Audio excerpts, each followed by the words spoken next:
क्या आप जानते हैं कि प्राचीन भारत के नाविक बिना किसी आधुनिक कंपास या जीपीएस के हजारों मील का सफर कैसे तय करते थे? आज हम आपको ले चलेंगे एक ऐसी ही अविश्वसनीय यात्रा पर जहां एक अंधा नाविक 700 व्यापारियों की जान बचाने के लिए मौत के भंवर से टकरा गया था। हजारों साल पहले बुद्ध ने सुप्पारक कुमार के रूप में जन्म लिया था। वे समुद्र के इतने बड़े जानकार थे कि हवा की महक से बता देते थे कि जहाज कहाँ है। लेकिन वक्त के साथ उनकी आंखों की रोशनी चली गई।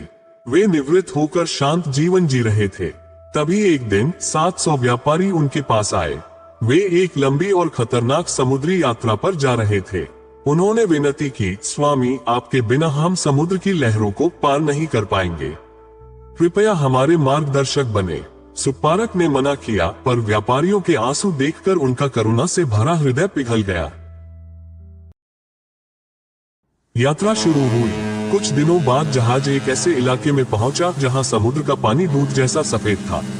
व्यापारी डर गए। सुप्पारक ने कहा, डरो मत, ये खुरमाली समुद्र है, यहाँ से चांदी निकाल लो। जहाज आगे बढ़ा तो पानी सोने जैसा चमकने लगा। फिर वह नीलम जैसा नीला और आग जैसा लाल हो गया। सुप्पारक ने हर बार व्यापारियों को बताया कि ये समुद्र बेशकीमती रत्नों से भरे हैं, पर चेतावनी भी दी कि यहाँ खतरा भी बहुत है।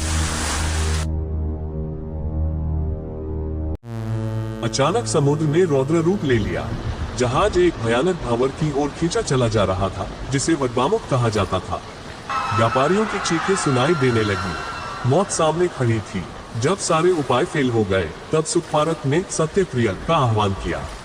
उन्होंने पवित्र जल हाथ में लिया और गरजते हुए कहा, जब से मुझे होश आया है, मैंने जानबूझकर किसी भी जीव को चोट नहीं पहुंचाई है। अगर यह सच है तो यह जहाज इस मौत के मुंह से बाहर निकल जाए।